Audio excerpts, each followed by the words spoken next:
Villa fans are calling this a must-win game, or is it a must-bin game?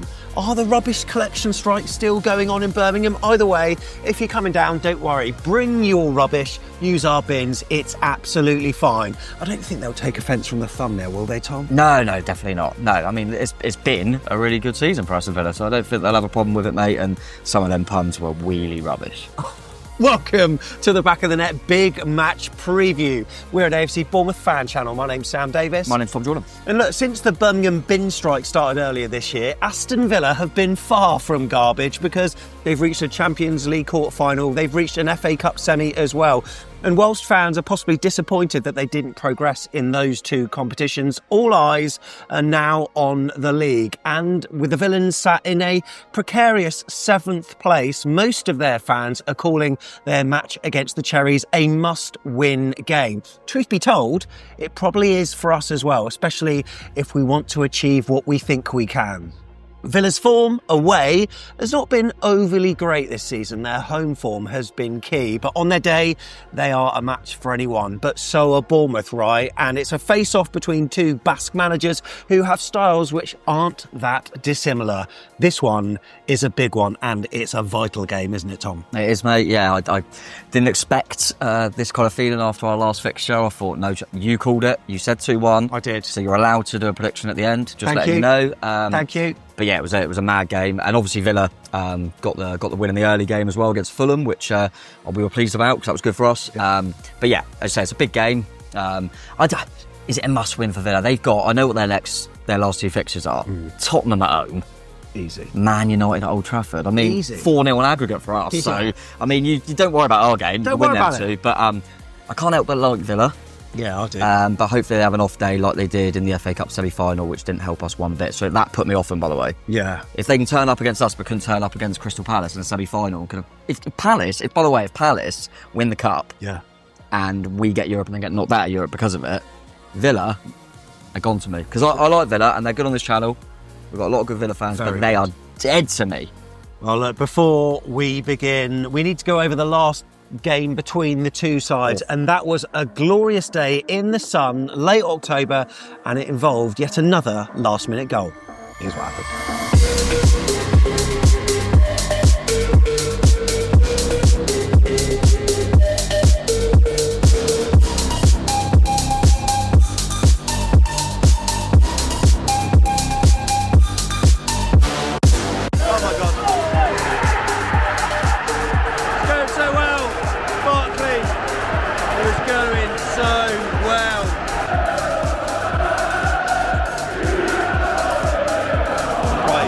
Another one, probably the last one, and that's us done. And you know what? We got Travis going up, and we know he loves a headed goal. He's done it against what, Eastleigh or something? Evan Nilsson.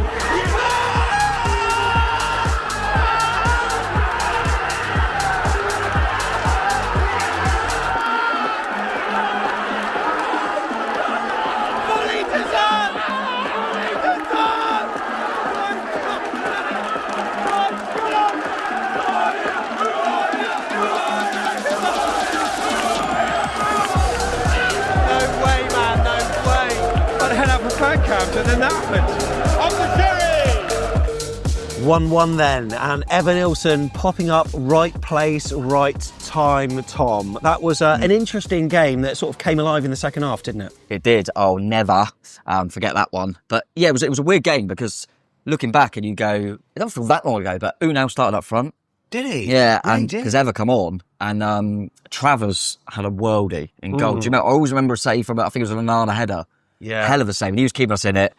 And then, yeah, 2 subs because Bartley come on. You thought, they've nicked it. But it was literally the last action of the game, wasn't it? Tavernier, I think it was, with a free kick. And great header from Ever. But yeah, I remember, I think it was the last time they were here, they scored really late, Ollie Watkins. So it felt like, we got our own back in that sense. And and it clearly went over the line, regardless of whether goal and technology was working for Villa Park. Exactly. So, look, after that 1-1 draw at their place, then that was after 9 games. Our sides were separated by 6 points as we check out the league table now, you can see that we're separated by 7. Indeed, Villa are in 7th, Bournemouth are in 8th. Their form, apart from a small little game against Manchester City, has been pretty good. But Bournemouth's form is picking up as well. And yeah, you mentioned that 2-2 the last time they came to our place. I think Antoine Semenyo scored first, didn't he? And they seemed to equalise almost immediately afterwards, maybe 5-10 minutes afterwards. Leon Bailey popped up. Yep.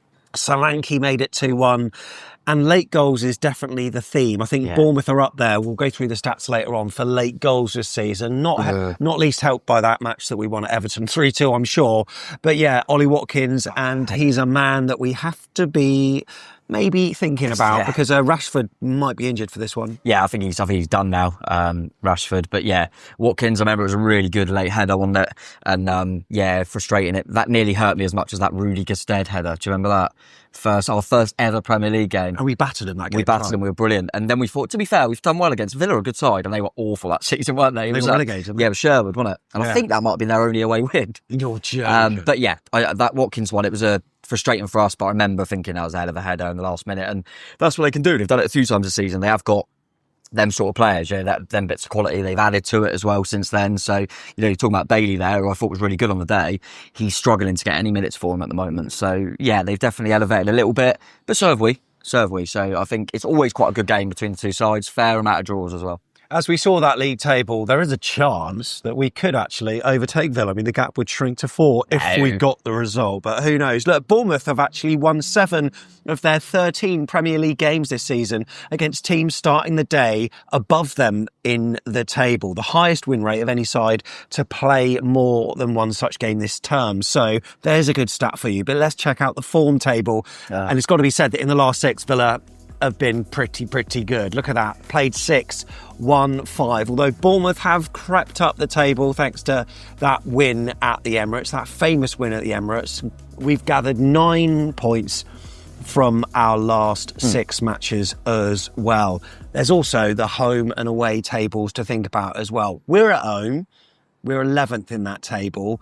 Villa, who are away, they've got a better home record than they are away from home, but they are 11th as well. It's a weird one, isn't it? They would be desperate to be at home, and we'd probably be desperate to be away. If you look at that, we'd be 4th away. I know. And I've always said it that I just think it is literally a simple fact of teams at home to Bournemouth think they've got to go and play and go and win, and we love that.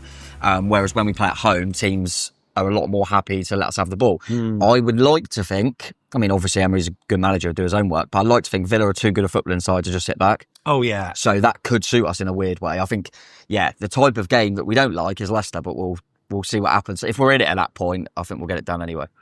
Yeah, well, in their 13 away games since that 1-1 at Villa Park, Villa have won 4, drawn 1, lost 8. So that pretty much underlines what we're saying in terms of their form on the road not being great. Much better home record. Their last 13 games, Villa have won 8, drawn 5, lost 0. As you say, 4th in that home table. We're at the QP, home of Cherries fans on a match day, and this place promises to be heaving, of course. It's a Saturday, It's a 5:30. Look, so come here, lads, have a beer. Why not? Get involved. Love a 5:30. It's a great place to be. Have we got a good 5:30 record, by the way? Because obviously after the Arsenal win. It's not bad, actually. Are you going to bring it up? Have you got any stats about it? I'm just trying to think off the top of my head. Because obviously, because of last week, I'm thinking it's not bad, is it? Yeah, this is a home fans only pub, of course, so Cherries fans get down there. If you buy a beer, make sure you ask for a raffle ticket. Keep hold of your raffle tickets. Come back afterwards. There's always a raffle to be won. First prize is usually £100. Second prize, £50 as well. All your match day food is the place to be. Also, for away fans, if you want a place to go, we've had a word with the guys from Q Sports Bar in Boscombe. That's going to be dedicated to the away fans for the rest of this season. So if you want to go, some great prices on beer, play some pool, live sport on the TV as well. Want to get down there? Because you'll find that the bars nearby, Mellow and Marroy's, rammed. If you want just a chilled pint, why not go there? And rank as well. No, I didn't say that. No, rammed. Okay, let's check out Aston Villa's recent results then. So, Unai Emery's side, they're of course chasing a place for Europe, and it'd be interesting to see if we take a look at their form since, say, the start of April. Talk me through the results, Tom, because it's been pretty good, really. It has been pretty good. I mean, going to Brighton and slapping them up 3-0 was pretty impressive. Hell of a result. Yeah, we know they're a good side. Obviously, we're competing with them, and a very good side at home, so that was a big win. And beating Forest, we all know the season Forest have had, so that was important. The PSG one, I thought they'd done really well in both games. Yeah. I think Villa fans won't need me to tell them that third goal right at the end kind of killed it a little bit, because obviously in the return leg, they actually won the game against PSG. So they could, they've beaten a Champions League finalist. And Sam was in between that. They had a little kickabout with Southampton and won 3-0.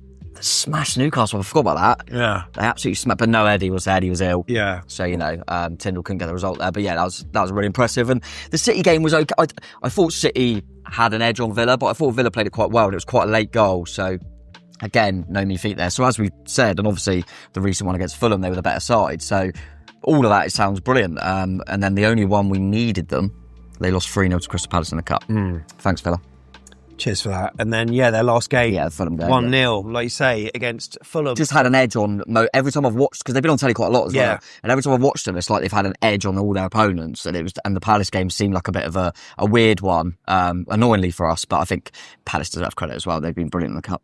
Let's check out our head-to-head then. If you're watching YouTube, you can see the graphic on screen. Our first encounter, AFC Bournemouth actually won in 1971. Look, this match has produced some famous goals, not least Ted McDougall's flying header at Villa Park. Those of a certain vintage... I've heard about it. It's on YouTube somewhere. Those of you will remember that who watched it. We've played them in League Division 3, League Division 2, the FA Cup, of course, but mostly in the Premier League, where our record, it started off really good. I mean, we lost that first one. We then won 4, but since then, Villa are unbeaten in their last 4 matches against us. Yeah, I think considering Aston Villa are a big club and they're always up there. And I know they've had some weird spells, like when we joined the Premier League. Yeah. They had Sherwood, and they had, I think, Remy Gard come in. They've had Gerrard come in, so they has been indifferent for them, and they actually went down, didn't they? Yeah. And come back up. But considering the size of the football club, I'm quite happy with the head-to-head. To have like a run in the Premier League of 4 wins in a row is really impressive. Well, we could even it up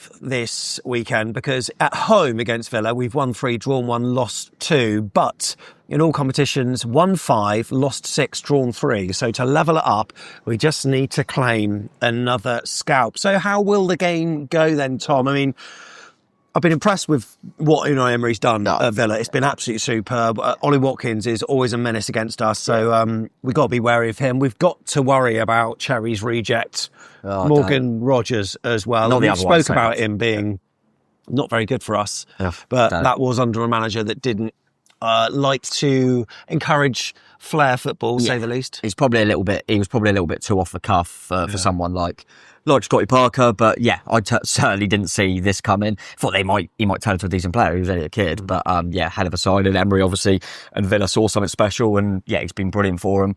He's probably dropped off a little bit lately, but he's still a top player. And they've obviously, it looks like Rashford will be out, but they've still added in January, I think, Asensio on loan from PSG. He's got a bit of quality. Whether he starts or comes on, he's got a bit of talent there. Big time. Even Marlon's come in. They've got some good players. And defensively, unfortunately, they've had a few knocks, but it looks like Torres and Konza are now back, which they're their main pairing. And obviously, I'm not sure about this season, but Emi Martinez has been made the best goalkeeper going, apparently. I don't agree with that. But he is a good goalkeeper still. So, they've got good players over the pitch. Not too many injuries. It's going to be a tough one, mate. And as I say, I think both teams will try and play. And every time we've played them, it has always been kind of a bit nip and tuck. Like, so it's probably just going to be that same old of being who's going to be more clinical. But if they want to win a game, that's what we want, really. Isn't it? In a weird way. But we've just got to be making sure that defensively we're up to it, because, they've got some pace on the flanks as well. So I don't know whether this is one where he'll throw in Araujo again, maybe. I don't know. But either way, it's going to be a hell of a contest. Now, Bournemouth, we're unbeaten in the last 5 Premier League matches, having lost 4 of the previous 5. So following the 2-1 win at Arsenal last time out, the Cherries are looking to win consecutive league games for the first time since January. We haven't won 2 in a row since the start of this year, mate. That's mad. Was that Newcastle Forest, maybe? It probably was, yeah. What a little double that was. That was an unexpected double as well. So Arsenal was unexpected. I don't know, mate. I didn't realise we were 5 unbeaten, actually. What a nice little mini run, aren't we? Right, so those of you who follow us on social media, especially Instagram, will have seen that this week Ben Phillips was at the AFC Bournemouth training ground and he had a chat with Marcus Tavernier and Antoine Semenyo. There's a little 3-minute clip on our Instagram reel, so check that out. I'll pop the link in the card at the moment. And he asked him what his favourite game was, what his favourite goal was. He asked them both that question as well. I will just leave it for you to decide in the comments and then go and have a look and see what you think. But in our last 4 games, he scored twice and assisted once. And you know what, mate? He's also not only good with his feet, he's pretty good with his throw-ins as well. Who knew? Oh, no, I know it's mad, but it's funny now, isn't it? When we get a throw-in, we're all going to get excited. But just get it in there. Weird one. And I love that I don't know if you saw that obviously PSG knocked Arsenal out. They left Dembele on the bench, which I thought, hello, they're trying to do a little Semenyo here, aren't they? And then Arsenal, who have also got a Ghanaian like Semenyo and Thomas Partey, he was on long throws. Yeah. That's why everyone just wants it rollable. Yeah. But yeah, he's been back to his, I'd say best, but he was incredible early part of the season in our runs, and then he definitely dipped. I'm sure Ant would say that himself, but he's picking up again at a really good time for us. And weirdly, he had a little bit of a breather against Arsenal as well, not playing the full game. So yeah, and I remember last time I played Villa at home in that 2-2, that they played, I think it was Konza kind of out of position at right back, and he caused them a lot of problems that day. And he'll probably be up against Cash. I mean, I can't believe I just said Cash and not Matty Cash like everyone does. It'll probably be against him, which would be different prospects, but Semenyo has caused them problems before. So yeah, I'm expecting him to start and cause some problems again. He's been directly involved with 3 AFC Bournemouth goals in his last 4 Bournemouth games in the Premier League. His 2 goals have put the Cherries 1-0 up in the last 2 home games. That's against Fulham and Man United, so maybe that bodes well if he's to start. Whilst his assist, of course, came just 2 minutes after coming off the bench against Arsenal. I mean, firstly, he won the throw, and then secondly, he went and lobbed it in for Dean Howson to score. But also another threat for us is Evan Nilsson as well. He's been directly involved in 6 goals in his last 8 Premier League appearances. That's 5 goals and 1 assist. And a few of your mates, you were messaging just amazed by this guy, really. Yeah, he sort of goes under the radar quite a bit because it's always Justin Cliver and Antoine Semenyo that takes the plaudits. Yeah, for sure. And Howson. Yeah, and I think the fact that obviously we played Arsenal, a lot of people that would have watched that game that potentially don't watch us much, and I had a few, Arsenal mates, Liverpool mates, kind of saying, God, this guy's good. And I think it was more for, they've obviously seen he's popped up with a few goals lately, but more that his general work rate is. And that's why the recruitment team deserve credit, because they've gone and found someone that's similar to Dom in the way we play. And he is similar. I personally think he's got a little bit more about him, but he's a top player. And I think he's hit double figures now. And he had a bad injury. He was out for a while. Yeah. I mean, that's a really impressive first season in this country. So, I'm really excited about him. But after that game, I think a few are going, hang on, could we have him? But no chance. So we've mentioned a few names that we need to worry about for Villa. Of course, Morgan Rogers, very good season for him. Second leading scorer with 8 goals and also leads with 8 assists as well. In his last 6 games, he's had 4 assists and a goal. Leading scorer, of course, Ollie Watkins with 15. Yep. He has 7 assists. Also, Yuri Tielemans as well, mate. Tielemans has been... He's a great player. I'm going to put it out there now. It could be Rogers. I think Tielemans will win their player of the season. Yeah. Every time I've watched Villa, he's been a joke. And he's played... phenomenal. Yeah, and he's virtually the one that's played every game as well. But he can play a bit deeper, he can play further forward, he pops up with goals, but he's kind of a bit like the glue in there at times. They've had loads of options in there, but he's always remained the consistent. And he was a free transfer, I believe, from Leicester. He's a hell of a signing. So, Tielemans is one that really gets him ticking in the middle of the park. So we need to get in amongst him. Could do with a Christie to niggle at him. Unfortunately, we haven't got that, but I'm sure someone will do that anyway. With this game, of course, we know that it isn't over until the final whistle blows. We know that because of Ollie Watkins. We know that because of Evan Nilsson. And look, Villa fans, beware, because Bournemouth have scored more goals in second half stoppage time than any other team in the Premier League this season with 8, whilst only Southampton with 10 have conceded more than Aston Villa in this time with 8. So that's what I'm saying. Can we win it late on? Hopefully we do it nice and early. Andoni Iraola, he had or is having his presser. Depends when you're watching. We're recording beforehand, so we don't know what's going on. But We do know that Dango Ouattara came off and he's got a bit of a groin injury by the sounds of it. No news emanating from the club as yet, but looks like he might not be available for this. We'll have to wait and see. I'm hopeful that at worst he'll be a sub option. That's what I'm expecting. But yeah, he went off, which is a real shame for him because I actually thought he was doing all right in the game.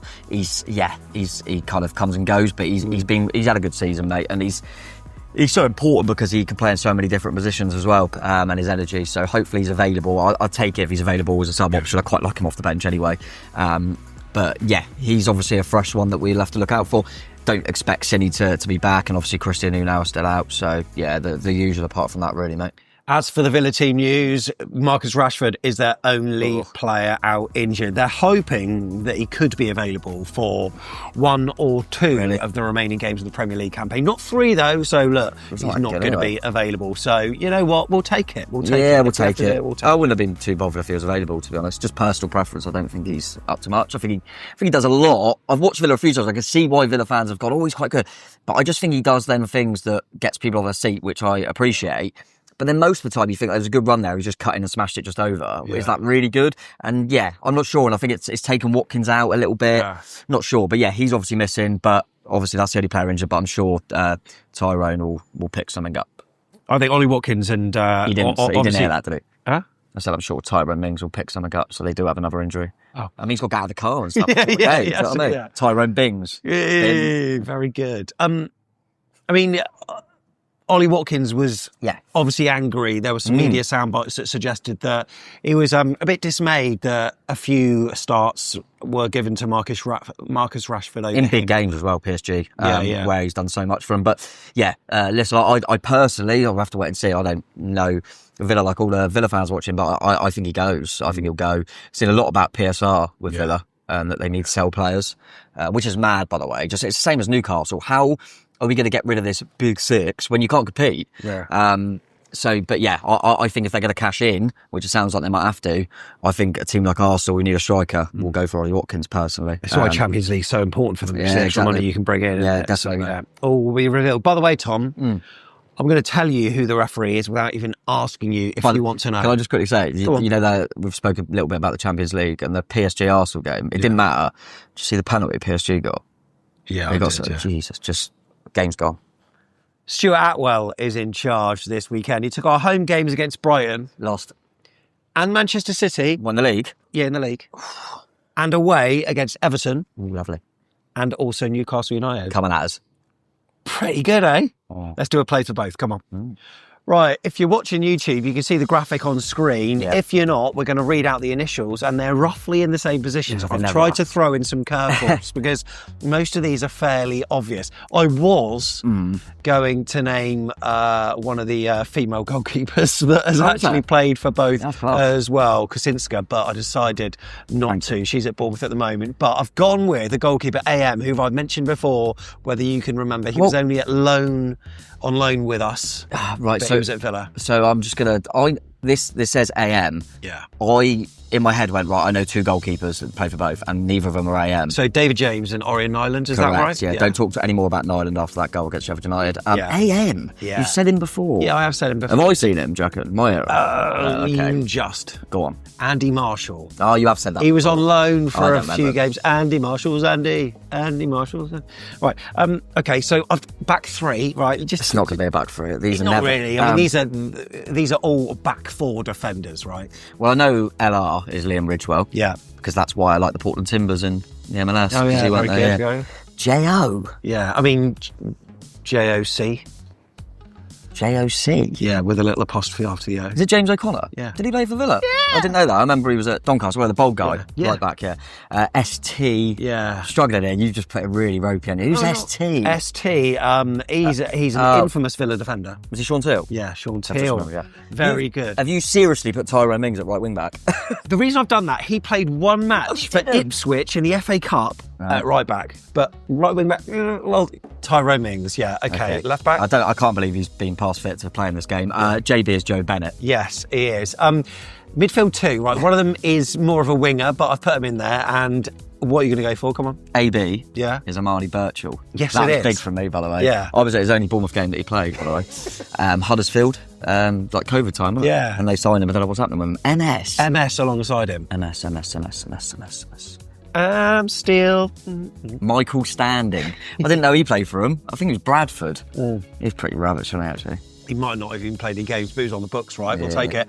And these three up front, we got MR, LG, I got these. DI. You got these. You got this. Come on. Morgan Rogers. Yes. Lewis Graben. Yeah. And it should be DB. Danny Bings. Danny Bings. Yeah, Danny Ings. Danny Ings, fair play, mate. You got that right. Bang on. How did you do? Let us know. Put more Villa players that play for Bournemouth as well a few more in the comments, because there are a few more. I think Gary Cahill was one, isn't he? Oh, yeah, Cahill. Cool. And Bertrand. Yeah. Oh, yeah. So, taking... Tommy Elphick. Oh, Tommy Elphick. Yeah, I know that would have been obvious. Yeah, that's true. Matt Stats then, we've taken a look at the last 4 games for Aston Villa. So this shows an indication of their form.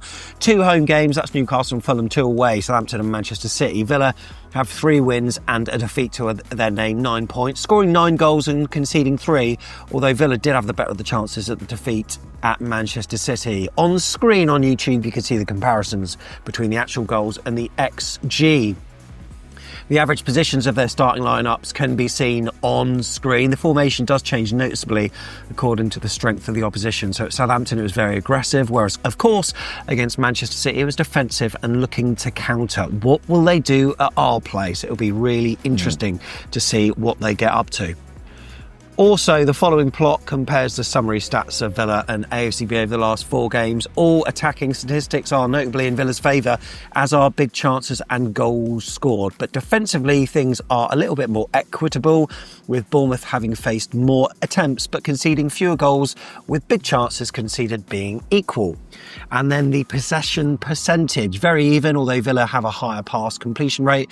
Both teams have got a high proportion of chances coming from set plays, with Villa's probably one of the highest that we've seen.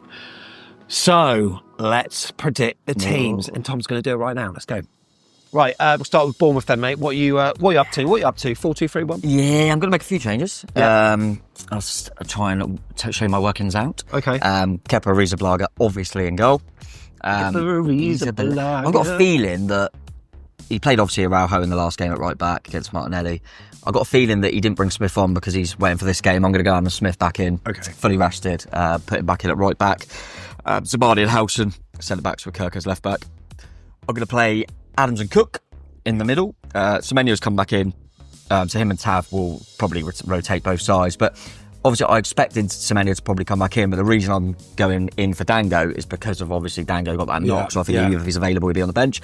And I'm just going to whack in Alex Scott instead of Kluivert. So Justin is just out? Yeah, I think Kluivert, we've said it since he's come back from injury, hasn't quite at the levels, and I think he does like having, like he showed with Semenyo, that option off the bench, and I thought Scott was brilliant when he come on. And their midfield, by the way, is pretty special in the middle. So I got a feeling Scott might have the chance to start, and then we can bring Kluivert on, and obviously Evan Nilsson up front. I think Kluivert will start. But, I like to be a little bit braver in my predictions, but he probably will. But I just think brave heart. But he looks cooler if I get it right when I've said he's going to be dropped. Yeah, it does. I don't think necessarily drop, but I do think that a lot of it will depend on how fit Dango is. If Dango say he's out, then I back my team because I think he likes someone to be able to come on, like he did with Semenyo. So yeah, that's what I'm going to go with. All right then. As for Aston Villa, what are you up to? 4-2-3-1. Yeah, similar kind of system. Obviously, Emi Martinez will be in goal. Matty Cash, Ezri Konsa, Pau Torres, and I'm going to bring Digne back in at left back. They've played Ian Maatsen last game, who's looked quite good, but I think Digne will come back in, especially if they're thinking about Semenyo, get a bit more experience in there.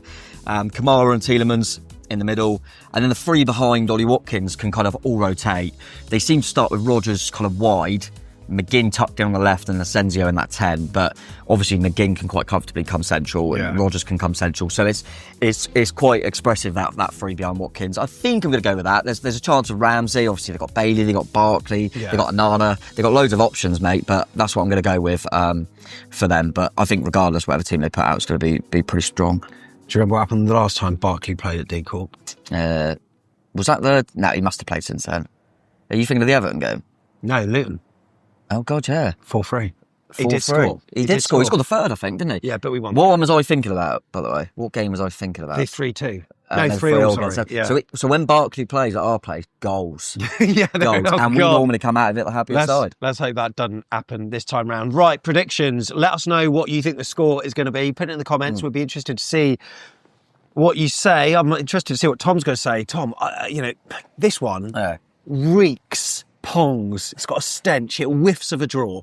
Oh, it does whiff of a draw. Doesn't it? Yeah, it does whiff of a draw. But I always get... is it a but? I remember when I got... Is it a but? I remember before Newcastle away, when I went, everyone goes, oh, here we go. When you rub your thighs, I've got a feeling that is because you're leading towards something positive. Yeah, listen, the Villa are a good side. They're on good form.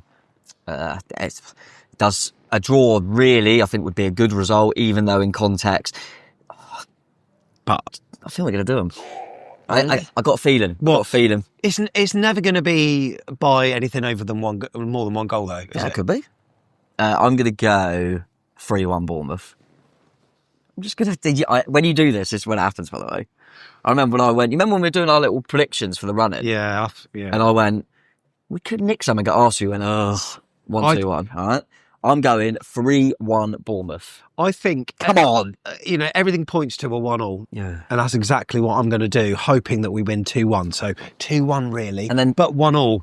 And then who have the others got, by the way? I'm just thinking off the top of my head. I think there's some tough little... Are you getting them up or do you want me to? Yeah, I'll get just them up. Thinking, because this could be an interesting weekend, because we'll know if they play Saturday at 3. Yeah, we'll know what they've done. So Fulham have got Everton.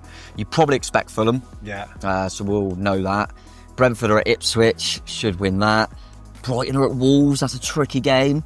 So it'll be really interesting to see kind of where we're at before the Villa game, because we're the late game. This is on the Sunday. I mean, Newcastle are playing Chelsea. Oh, big game. So that affects Villa, because obviously they're hoping that Chelsea can get something, maybe. There are a few teams that Villa will be hunting down here. But Forest, they'll be expecting Forest to beat Leicester as well. So they'll be expecting 3 points from Forest. I think we've got to expect that both Brighton and Fulham win their games, to be honest, mate. That's just all we can do. So, mate, it's must win. It's not must win at all. It's not must win at all, because what do we do away from home against the big boys? We get 3 points, and we're going to win at City, all right? I'm just saying that now. We'll win at City. So if we win this and then we win at City, Leicester can just be a little chill. Why not? There's a couple of things you can do if you like this video. Yeah, if you like it, then like it. It makes sense, really. Click the bell and you'll see when all the good stuff's out. Some more fan cams, which I'm definitely not doing this time, by the way. I don't know who's doing it at the moment. Well, I'm not doing it again, because that was chaos. That was absolute carnage. It was brilliant. It was the best footage I've seen in a long time. I was watching a YouTube video the other day, and people often say, remember to like. And so, remember. Just click it. Yeah, just do it now. Now. Or maybe when you're going to sleep tonight, when you're just maybe tucked up in bed, and you close your eyes a minute, and then you open it, you think, there's something I forgot. That's then what do it. That's what it is. Yeah, just get your phone out and then remember to like and subscribe. Big shout out, by the way, to Willow. Oh, Willow. Who is hanging up his mic. John Williams, former Cherries player, assistant manager, and now in the co-coms with Jordan Clark on BBC Radio Solent. Who's your money on to replace him? Joe Partington. Joe Partington's done it before. He's a good voice. But Willow, he's an absolute legend. Myself and Jeff spoke to him and Jordan before our match against Brighton earlier this season, after our manly day of having a sauna and ice bath and playing crazy golf on the seafront there. Lads day. Lads. Nice. No, but he's great, isn't he? And we're going to miss him. Oh, we'll miss him. And there's so many good little clips when you see it and you think it's a crack, and then Willow will say something hilarious. He's brilliant, and he was obviously, before my time, he was a top player as well, and obviously I've seen him as assistant as well to the club, so I'm sure he'll keep coming and be big with the club. He done a lot of stuff out in Ukraine as well, didn't he? He's a top guy, Willow. We met him a few times. We've even seen him topless. Which apparently in Solent they all kind of laugh about the interview he did with us first time round. But he's great, mate. So hopefully we end the season well for him, so he can have some nice little limbs on the last day. But it'd be interesting to see who comes in, because Jordan Clark's done a brilliant job, by the way, because obviously he's always been in and around it, but Temple's obviously done a lot as well, and Temple's class, so Jordan Clark's done really well. So big up Willow, always big up Willow. And that'd be interesting. I'm going Joe Partington. Interesting stuff. So can the Cherries bin off Villa? Well, hopefully we're not going to be trash. Up the Ches. God, that was really rubbish. I can't think of any others. Tyrone Bings, though. Yeah, that was good. All right.